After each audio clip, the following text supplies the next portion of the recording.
जय हिंद साथियों स्वागत करता हूं आप सभी का अपने यूट्यूब चैनल पर। साथियों, आज इस वीडियो में हम आपके लिए आरपीएफ परीक्षा के लिए जीके जीएस के कुछ महत्वपूर्ण गोल्डन क्वेश्चन लेकर आए हैं।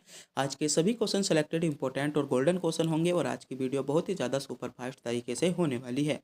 तो इस वीडियो को पूरा ध्यान से जरूर देखिएगा, क्योंकि आज का प्रत्येक क्वेश्चन ऐसा है जो आपसे कहीं ना कहीं आपसे एग्जाम में पूछा जा सका है। तो बिना टाइम गवाए करते हैं वीडियो को स्टार्ट। आपका पहला क्वेश्चन है, शाहजहां ने ताजमहल का निर्माण किसके लिए किया था? तो क्वेश्चन आपसे पूछा जा रहा है कि शाहजहां ने जो ताजमहल का निर्माण कराया था वह किसके लिए कराया था? तो किसके लिए कराया था? आपका मुमताज के लिए कराया था। मुमताज आपको डी विकल्प में दिया गया है, यानी डी विकल्प यहाँ पर आपका करेक्ट जवाब हो जाएगा। अगर मेरे प्यारे साथियों आप भी इन क्वेश्चनों का जवाब जानते हैं तो कमेंट बॉक्स में बताना ना भूलें। और आपके जो आज के 50 क्वेश्चन होने वाले हैं, इनमें से जो टारगेट दिया जाता है आपको 27 सही क्वेश्चन करने का टारगेट दिया जाता है। देखते हैं कितने बच्चे ऐसे हैं जो इन 27 क्वेश्चनों को अचीव कर पाते हैं। अगला क्वेश्चन देखते हैं। अगला क्वेश्चन आपसे पूछा गया है, भारतीय संविधान का कौन सा अनुच्छेद 14 वर्ष से कम आयु के बच्चों को कारखाने या खानों आदि में नियोजित करने से रोकता है? तो कौन सा अनुच्छेद रोकता है? सभी बच्चों को पता होगा, अनुच्छेद 24 रोकता है। यानी अनुच्छेद 24 आपको विकल्प ए में दिया गया है। पहला ही विकल्प यहाँ पर आपका करेक्ट जवाब हो जाएगा। अगला क्वेश्चन देखते हैं। अगला क्वेश्चन पूछा जा रहा है आपसे, भारतीय सेना के वे पहले जनरल कौन हैं जिन्होंने सेवानिवृत्ति दिवस को प्रति वर्ष आपका सशस्त्र सेना निवृत्ति सैनिक दिवस के रूप में आपका बनाया जाता है? तो कौन है वे? तो वे हैं जनरल के एम आपका करपिया। यानी इसमें सही जवाब क्या दिया है? आपका जनरल आपका के एम कर्प। और इसमें जो दिया गया है आपको डी विकल्प में दिया गया है, यानी डी विकल्प यहाँ पर आपका करेक्ट जवाब हो जाएगा। अगला क्वेश्चन देखते हैं। अगला क्वेश्चन है, बे बेनिया जलप्रपात बेनिया जलप्रपात भारत के किस राज्य में स्थित है? तो किस राज्य में स्थित है? क्वेश्चन इंपॉर्टेंट है, आपको पता होना चाहिए। तो ये जो है मेरे प्यारे साथियों आपका मेघालय राज्य में स्थित है। मेघालय। जिन बच्चों ने विकल्प सी को चुना है बिल्कुल सही चुना है, सी विकल्प इसमें आपका करेक्ट जवाब हो जाएगा। अगला क्वेश्चन देखते हैं। अगला क्वेश्चन है, निम्नलिखित में से कौन से साइलेज आपका फेयर प्रणाली की एक विशेषता है? तो साइलेज आपकी जो फेयर प्रणाली की एक विशेषता है तो क्या है? सरकार का कोई हस्तक्षेप नहीं होता। इसमें क्या होता है? इसमें जो होता है सरकार का कोई भी हस्तक्षेप नहीं होता है, ये एक विशेषता है। यानी इसमें पहला विकल्प आपका करेक्ट जवाब हो जाएगा। अगला क्वेश्चन देखते हैं। अगला क्वेश्चन क्या इंपॉर्टेंट है? अगला क्वेश्चन है, निम्नलिखित में से क्या हाइड्रोजन तत्व का समस्थानिक नहीं है? तो हाइड्रोजन तत्व का जो समस्थानिक नहीं है, रेडियन जो होता है आपका हाइड्रोजन तत्व का समस्थानिक नहीं होता। यानी विकल्प बी के साथ इसमें आपका करेक्ट जवाब हो जाएगा। आगे बढ़ते हैं। अगला क्वेश्चन है, लोहे में जंग लगने के लिए आपका अवस्था का होना आवश्यक है? तो लोहे में जो जंग लगने के लिए किसकी अवस्था का होना उपस्थित है? तो आपका इसमें ऑक्सीजन का होना आवश्यक है। तो यानी इसमें सही जवाब क्या होगा? जो आपके लोहे पर जंग लगता है O2 की उपस्थिति के कारण। यानी इसमें डी विकल्प जिन बच्चों ने चुना है बिल्कुल सही चुना है, डी विकल्प इसमें आपका करेक्ट जवाब हो जाएगा। अगला क्वेश्चन देखते हैं। अगला क्वेश्चन है, किस अनुच्छेद के तहत भारत में 1975 में आपातकाल घोषणा किया गया था? तो क्वेश्चन पूछा गया है, किस आपके अनुच्छेद के तहत 1975 में आपातकाल घोषणा की गई थी? तो अनुच्छेद 352 के तहत। अनुच्छेद 352 आपको डी विकल्प में दिया गया है, यानी यहाँ पर डी विकल्प आपका करेक्ट जवाब हो जाएगा। अगला क्वेश्चन है आपका, वर्ष 1975 से 1977 के बीच आपातकाल के दौरान भारत के प्रधानमंत्री कौन थे? ये क्वेश्चन बहुत ज़्यादा पूछा जाता है और बहुत ही ज़्यादा महत्वपूर्ण क्वेश्चन है। इंपॉर्टेंट क्वेश्चन आपके लिए होने वाला है। 100% इस क्वेश्चन होने के चांसेस हैं। 3 स्टार इस क्वेश्चन को मैं दूंगा। क्वेश्चन बहुत ही ज़्यादा सेलेक्टेड है। क्वेश्चन पूछा गया है, वर्ष 1975 से 1977 के बीच आपातकाल के दौरान भारत के प्रधानमंत्री कौन थे? तो भारत के प्रधानमंत्री कौन थे? आपके इंदिरा गांधी भारत के प्रधानमंत्री थी, आपको पता होना चाहिए। यानी पहले विकल्प में आपको इंदिरा गांधी दिया गया है। पहला विकल्प यहाँ पर आपका करेक्ट जवाब है जिन बच्चों ने पहले विकल्प को चुना है। अगला क्वेश्चन देखते हैं। अगला क्वेश्चन है आपका, जहांगीर की मृत्यु किस वर्ष हुई? जल्दी से जल्दी बताइएगा। ये क्वेश्चन हम आपको टेस्ट के रूप में देते हैं, क्योंकि हम आपको जो रोज क्वेश्चन देते थे वह आपका जो देते थे वीडियो के अंत में देते थे। कुछ बच्चे वहां तक वीडियो नहीं देखते थे और पहले ही स्किप करके चले जाते थे। तो इस क्वेश्चन का जवाब अगर आप भी जानते हैं तो कमेंट बॉक्स में जरूर बताएं। मेरे प्यारे साथियों, सभी बच्चे कमेंट बॉक्स में जवाब को बता दीजिए करो, क्योंकि आपका कमेंट बॉक्स में जवाब बताने में कोई भी किसी प्रकार का पैसा नहीं जाता। तो जल्दी से जल्दी कमेंट बॉक्स में इस क्वेश्चन का जवाब बताएं। ये क्वेश्चन हम आपको टेस्ट के रूप में देते हैं। अगला क्वेश्चन देखते हैं। अगला क्वेश्चन है, निम्नलिखित में से किस विषाणु में एफ्लुएजा रोग होता है? इंपॉर्टेंट क्वेश्चन है। तो इन्फ्लुएजा क्वेश्चन पूछा गया है। आपका इन्फ्लुएंजा जो रोग होता है वह आपका कौन से विषाणु में होता है, तो कौन सा विषाणु में होता है, तो मिक्सो वायरस किस में होता है, मिक्सो वायरस में ये रोग होता है। मिक्सो वायरस आपको पहले विकल्प में दिया गया है, यानी पहला ही विकल्प यहाँ पर आपका करेक्ट जवाब हो जाएगा। अगला क्वेश्चन देखते हैं। अगला क्वेश्चन है तमिल साहित्य पत्रिका कुड़ी आपका अरस्तु किसने आरंभ की थी, तो ये पत्रिका आपकी किसने आरंभ की थी, तो आपकी ये जो की थी पेरियार ईवी रामा आपका सामी ने क्या की थी, ये आपकी पुस्तक आरंभ की थी, यानी डी विकल्प में आपको सही जवाब दिया गया है। डी विकल्प यहाँ पर आपका करेक्ट जवाब हो जाएगा। अगला क्वेश्चन है म्यांमार का प्रमुख धर्म कौन सा है, बहुत ही ज़्यादा सेलेक्टेड क्वेश्चन, इंपॉर्टेंट क्वेश्चन। तो क्वेश्चन पूछा जा रहा है म्यांमार का आपका प्रमुख धर्म, तो म्यांमार का जो प्रमुख धर्म है वह है आपका बौद्ध धर्म।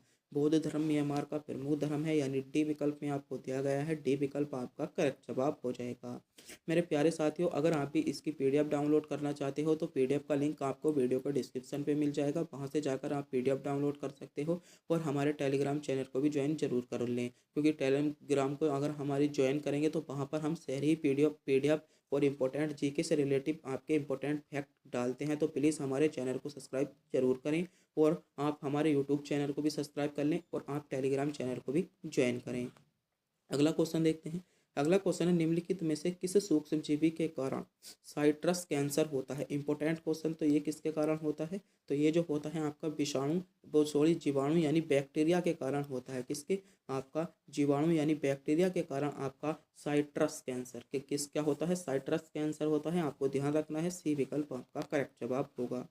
अगला क्वेश्चन देखते हैं। अगला क्वेश्चन है मानव शरीर में थायराइड ग्रंथि के पीछे कितने पैराथायराइड ग्रंथि होती है।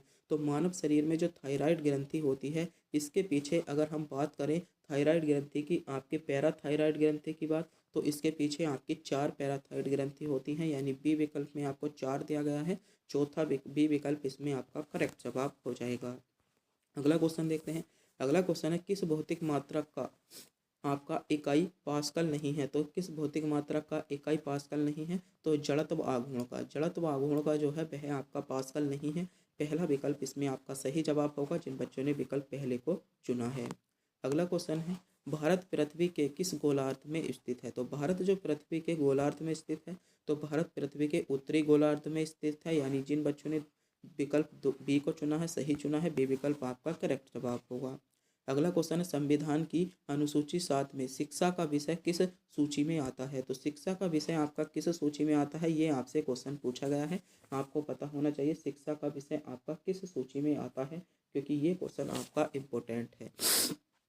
तो शिक्षा का विषय किस सूची में आता है, आपका समवर्ती सूची में आपका सही जवाब होगा। अगला क्वेश्चन है भगवान गौतम बुद्ध के जीवन काल के दौरान सातवीं और आठवीं शताब्दी ईसा पूर्व में कितने महान शक्तियाँ या आपके महाजनपद जो थे अस्तित्व में थे, तो कितने थे आपके, कितने थे, 16 महाजनपद थे, और 16 में से 8 कितने थे आपके उत्तर प्रदेश में थे, यानी इसमें सही जवाब क्या होगा, इसमें आपका डी विकल्प बिल्कुल करेक्ट जवाब हो जाता है। अगला क्वेश्चन देखते हैं।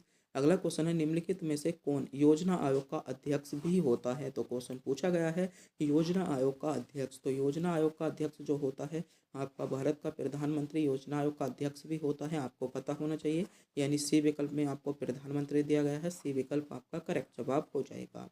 अगला क्वेश्चन देखते हैं। अगला क्वेश्चन है बड़ी संख्या में गहरी गलियों या घाटी वाले क्षेत्रों को क्या कहा जाता है, तो बड़ी संख्या में जो गली होती हैं और घाटी होती हैं उन्हें क्या कहा जाता है, तो बेड आपका लैंड आपका स्थलाकृति कहा जाता है, यानी यहाँ पर डी विकल्प आपका करेक्ट जवाब हो जाएगा। अगला क्वेश्चन देखते हैं। अगला क्वेश्चन है निम्नलिखित में से किस बैंक की स्थापना, इंपॉर्टेंट क्वेश्चन है, 1806 में बैंक ऑफ कलकत्ता के रूप में हुई थी, तो क्वेश्चन पूछा गया है ऐसी कौन सी बैंक है जिसकी स्थापना 1806 में बैंक ऑफ कलकत्ता के रूप में हुई थी, तो बैंक ऑफ कलकत्ता के रूप में जो हुई थी वह आपकी भारतीय स्टेट बैंक की स्थापना हुई थी, आपको पता होना चाहिए, यानी सी विकल्प यहाँ पर आपका करेक्ट जवाब होगा, जिन बच्चों ने विकल्प सी को चुना है। आगे बढ़ते हैं। अगला क्वेश्चन है गुरुत्वाकर्षण के संदर्भ में जी को क्या कहा जाता है, क्वेश्चन पूछा जा रहा है गुरुत्वाकर्षण के संदर्भ में जी को क्या कहा जाता है, तो इसको जो कहा जाता है आपका गुरुत्वीय स्थिरांक कहा जाता है, आपको पता होना चाहिए, यानी इसमें पहला विकल्प आपका सही जवाब हो जाएगा। अगला क्वेश्चन देखते हैं। अगला क्वेश्चन है किसे राइट क्वेश्चन पूछा जा रहा है किसे राइट निम्नलिखित में से किस खनिज का अयस्क है। क्वेश्चन पूछा गया है किसे राइट निम्नलिखित में से किस खनिज का अयस्क है। तो बात करें मेरे प्यारे साथियों किसे राइट की, तो किसे राइट जो है वह आपका मैग्नीशियम का अर्थ है, यानी आपका अयस्क है यानी मैग्नीशियम। इसमें बी विकल्प में आपको दिया गया है, बी विकल्प इसमें आपका करेक्ट जवाब होगा। अगला क्वेश्चन देखते हैं। अगला क्वेश्चन है निम्नलिखित में से किस उत्पाद को भारत में पहला भौगोलिक संकेत प्राप्त हुआ है। तो किस उत्पाद को पहला भौगोलिक आपका संकेत प्राप्त हुआ है, तो वह हुआ है आपका दार्जिलिंग चाय को। किसे हुआ था है, दार्जिलिंग चाय को हुआ है। दार्जिलिंग चाय आपको डी विकल्प में दिया गया है, यानी डी विकल्प इसमें आपका करेक्ट जवाब हो जाएगा। आगे बढ़ते हैं। अगला क्वेश्चन है निम्नलिखित में से कौन गोवा में एक समुद्र तट है। तो क्वेश्चन पूछा गया है निम्नलिखित में से कौन गोवा में एक समुद्र तट है। तो गोवा में एक समुद्र तट क्या है, तो गोवा में पोलो सेल एक समुद्र तट है, यानी पोलो सेल आपको सी विकल्प में दिया गया है। सी विकल्प जिन बच्चों ने चुना है बिल्कुल सही चुना है, सी विकल्प इसमें आपका करेक्ट जवाब होगा। विकल्प सी की ओर जा रहे सभी बच्चों का जवाब इसमें करेक्ट जवाब हो जाता है। आगे बढ़ते हैं। अगला क्वेश्चन है रामेश्वर शहर किस राज्य में है। तो बताइए, क्वेश्चन पूछा जा रहा है रामेश्वरम शहर आपका किस राज्य में है। तो मेरे प्यारे साथियों जो रामेश्वर शहर है वह आपका कौन से राज्य में है, तो वह आपका तमिलनाडु राज्य में। कहाँ पर है, रामेश्वरम शहर आपका तमिलनाडु राज्य में है, यानी डी विकल्प यहाँ पर आपका करेक्ट जवाब हो जाएगा। अगला क्वेश्चन है निम्नलिखित में से कौन सी अग्नेय चट्टान है। तो अग्नेय चट्टान का उदाहरण आपसे पूछा गया है, अग्नेय चट्टान आपसे पूछा जा रहा है। तो ग्रेनाइट जो है वह आपकी एक अग्नेय चट्टान है, यानी यहाँ पर ए विकल्प आपको सही जवाब दिया गया है।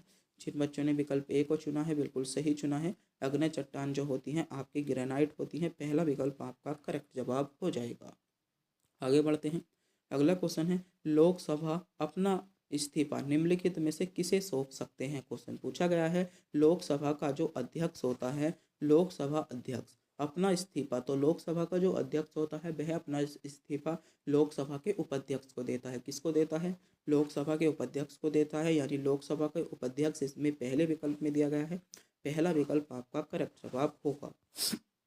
अगला क्वेश्चन है कौन सा गेहूं का सबसे बड़ा उत्पादक है। तो गेहूं का जो सबसे बड़ा उत्पादक है वह है आपका चीन, यानी आपको विकल्प डी में दिया गया है, डी विकल्प यहाँ पर आपका करेक्ट जवाब होगा जिन बच्चों ने विकल्प डी को चुना है।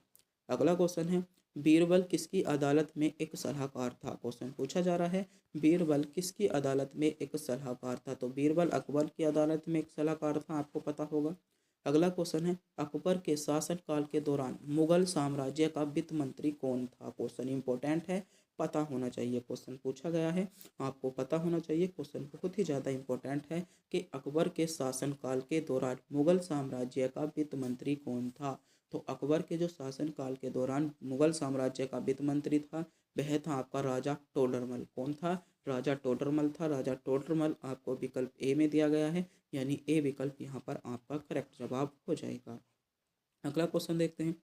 अगला क्वेश्चन है भारत के किस राज्य में माणिकाय वंश की आपकी शासन है। तो माणिकाय वंश का जो शासन है वह आपका किस राज्य में है, ये क्वेश्चन आपसे पूछा गया है। तो कौन से राज्य में है, आपका सही जवाब क्या होगा, तो ये जो है मेरे प्यारे साथियों आपका त्रिपुरा राज्य में था, यानी त्रिपुरा राज्य ए विकल्प में आपको दिया गया है, ए विकल्प आपका करेक्ट जवाब होगा। अगला क्वेश्चन है निम्नलिखित में से कौन सा भारत और चीन के बीच आपका स्थित एक पहाड़ी दर्रा है। तो भारत और चीन के बीच जो एक स्थित पहाड़ी दर्रा है वह है आपका काराकोरम दर्रा, और काराकोरम दर्रा आपको विकल्प सी में दिया गया है, यानी सी विकल्प आपको करेक्ट जवाब बन जाएगा। अगला क्वेश्चन है आइजैक न्यूटन के गति के कितने नियमों को सूत्रीकरण करता है। तो ये न्यूटन के 3 नियमों को सूत्रीकरण करता है, आपको पता होना चाहिए। अगला क्वेश्चन है बेंजोइक एथिल एल्कोहल में, बेंजोइक एथिल जो होता है एल्कोहल में एक क्या है। तो बेंजोइक जो एथिल है वह आपका एल्कोहल में एक घुलनशील पदार्थ है, आपको पता होना चाहिए, यानी घुलनशील पहले विकल्प के साथ इसमें आपका करेक्ट जवाब होगा। जिन बच्चों ने पहला विकल्प चुना है बिल्कुल सही चुना है, पहला ही विकल्प यहाँ पर आपका करेक्ट जवाब हो जाता है। अगला क्वेश्चन देखते हैं। अगला क्वेश्चन है मछली से प्राप्त होने वाला क्रोड सिल्वर तेल किस विटामिन के समृद्ध होता है। यानी क्वेश्चन आपसे पूछा गया है जो आपका मछली के तेल से आपका तेल प्राप्त होता है वह किसी विटामिन के समृद्ध में होता है। तो कौन सा विटामिन होता है, तो मछली के तेल में जो होता है विटामिन डी होता है, आपको पता होना चाहिए, यानी मछली का तेल विटामिन डी इसमें होता है। और इसमें कभी कभी विटामिन आपका क्या है, ए भी होता है। क्या होता है, विटामिन ए भी होता है, विटामिन डी भी होता है। तो आपको क्या लगाना है, यहाँ पर आपको जो लगाना है विटामिन डी लगाना है। विटामिन डी इसमें आपका करेक्ट जवाब हो जाएगा। अगला क्वेश्चन है, पेपपारा वन्यजीव अभ्यारण्य, पेपपारा वन्यजीव अभ्यारण्य निम्नलिखित में से किस राज्य में स्थित है। क्वेश्चन पूछा गया है पेपपारा वन्यजीव अभ्यारण्य। तो ये जो है मेरे प्यारे साथियों, आपको पता होना चाहिए, ये आपका केरल राज्य में स्थित है। कहाँ पर है, केरल राज्य में स्थित है। केरल आपको सी विकल्प में दिया गया है, यानी सी विकल्प यहाँ पर आपका करेक्ट जवाब बन जाएगा। अगला क्वेश्चन देखते हैं। अगला क्वेश्चन है, द व्हाइट टाइगर के लेखक कौन है। तो द व्हाइट, अगर हम टाइगर के लेखक की बात करें तो कौन है, आपका अरविंद अडिगा। कौन है, अरविंद अडिगा है, यानी इसमें अरविंद अडिगा आपका सही जवाब होगा। अगला क्वेश्चन है, पृथ्वी का अपना वायुमंडल क्यों है। तो क्वेश्चन पूछा जा रहा है कि पृथ्वी का अपना वायुमंडल क्यों है। तो पृथ्वी का जो वायुमंडल है वह है आपका गुरुत्वाकर्षण शक्ति के कारण। किसके कारण है, गुरुत्वाकर्षण शक्ति के कारण है। गुरुत्वाकर्षण शक्ति में से विकल्प आपका करेक्ट जवाब होगा। अगर पृथ्वी के पास अपनी गुरुत्वाकर्षण शक्ति नहीं होगी तो वह क्या होगा, जो आपकी गैसें हैं वायुमंडल में वे तो आपकी दूर चली जाएंगी, यानी अपने ओर पृथ्वी खींचेगी नहीं। तो इसीलिए जो है पृथ्वी का गुरुत्वाकर्षण आपका पृथ्वी का जो वायुमंडल है वह आपका गुरुत्वाकर्षण शक्ति के कारण है, यानी सी विकल्प इसमें आपका करेक्ट जवाब होगा। अगला क्वेश्चन है, निम्नलिखित में से किस मंत्रालय में महायान भोजन योजना लागू की गई थी। तो ये जो की गई थी आपकी मानव संसाधन विकास मंत्रालय में की गई थी। मानव संसाधन विकास आपका मंत्रालय, इसमें पहले विकल्प में आपको दिया गया है, यानी पहला ही विकल्प आपका यहाँ पर करेक्ट जवाब हो जाएगा। अगला क्वेश्चन देखते हैं। अगला क्वेश्चन है, केरल की पहली महिला डीजीपी कौन है। तो क्वेश्चन पूछा गया है केरल की पहली महिला डीजीपी। तो केरल की जो पहली महिला डीजीपी थी वे थी आपकी आर श्रीलेखा।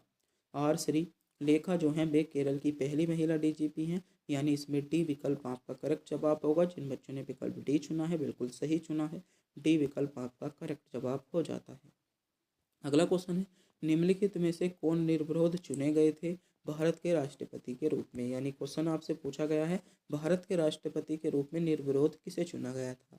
तो भारत के राष्ट्रपति के रूप में जो निर्विरोध चुना गया था वह आपका नीलम संजीव रेड्डी को चुना गया था। आपको पता होगा नीलम संजीव रेड्डी आपको विकल्प बी में दिया गया है, यानी बी विकल्प इसमें आपका सही जवाब होगा। नीलम संजीव रेड्डी आपका बी विकल्प के साथ करेक्ट जवाब हो जाएगा। आगे बढ़ते हैं। अगला क्वेश्चन है, 1739 का करनाल का युद्ध नादिर शाह और किसके बीच लड़ा गया था। तो ये जो लड़ा गया था नादिर शाह और मोहम्मद शाह के बीच लड़ा गया था, यानी डी विकल्प इसमें आपका करेक्ट जवाब हो जाएगा। अगला क्वेश्चन है, निम्नलिखित में से किसने अपनी अदालत दरबार में सिजदा और आपका पेबोस की प्रथा शुरू की गई थी। तो किसने की थी, आपकी बलबन ने की थी, यानी गयासुद्दीन बलबन ने की थी, या गयासुद्दीन बलबन आपको डी विकल्प में दिया गया है, यानी डी विकल्प इसमें आपका करेक्ट जवाब हो जाएगा। अगला क्वेश्चन देखते हैं।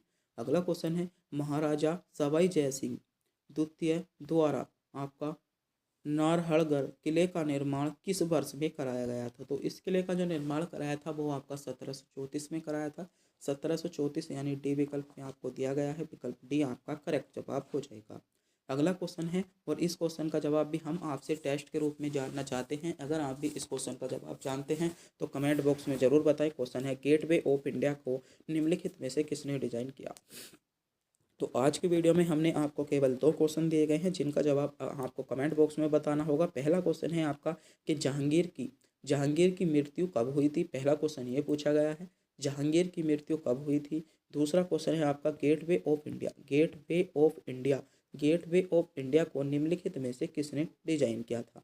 ये 2 क्वेश्चन है जो आपके लिए सेलेक्टेड है और आपको टेस्ट के रूप में दिए जाते हैं। अगर आप भी इन क्वेश्चनों का जवाब जानते हैं तो कमेंट बॉक्स में ज़रूर बताएं। और महत्वपूर्ण सूचना, अगर आपने अभी तक हमारे टेलीग्राम चैनल को ज्वाइन नहीं किया है तो टेलीग्राम चैनल को ज्वाइन जरूर कर लें, जिस पर हम रोज़ हमारी जो PDF होती हैं सभी PDF हमारी वहाँ पर प्रोवाइड की जाती हैं और आपके लिए आपकी सिलेक्शन के लिए भी इम्पोर्टेंट है और आप अधिक से अधिक जीके के क्वेश्चन को आप प्राप्त कर सकोगे। और हम MCQs के रूप में भी अपने टेलीग्राम चैनल पर जीके के क्वेश्चन कराते हैं जो आपके लिए इम्पोर्टेंट है। और अगर आप भी मेरे प्यारे साथियों अभी तक हमारे चैनल को सब्सक्राइब नहीं किया है तो प्लीज़ चैनल को सब्सक्राइब जरूर करें, क्योंकि चैनल को सब्सक्राइब करने में आपका किसी भी प्रकार का कोई पैसा नहीं जाता, ना ही हमको मिलता है। बस हम इससे मोटिवेट होते हैं और आपके लिए सेलेक्टेड इंपॉर्टेंट और महत्वपूर्ण क्वेश्चन लाने की कोशिश करते हैं, जिससे कि आपके सीधे आपकी परीक्षा में क्वेश्चन देखने को मिले। पूरी रात मेहनत करने के बाद वीडियो बनाई जाती है, तो प्लीज़ हमारे चैनल को सब्सक्राइब जरूर कर लें। और आपने अभी तक इन दोनों वीडियो को भी नहीं देखा है, तो जो आपकी स्क्रीन पर वीडियो शो हो रही है, इन दोनों वीडियो को भी देख लें, क्योंकि इसमें बहुत ज़्यादा गोल्डन क्वेश्चन हमने कवर कराए हैं। तो इन दोनों वीडियो को देखना ना भूलें।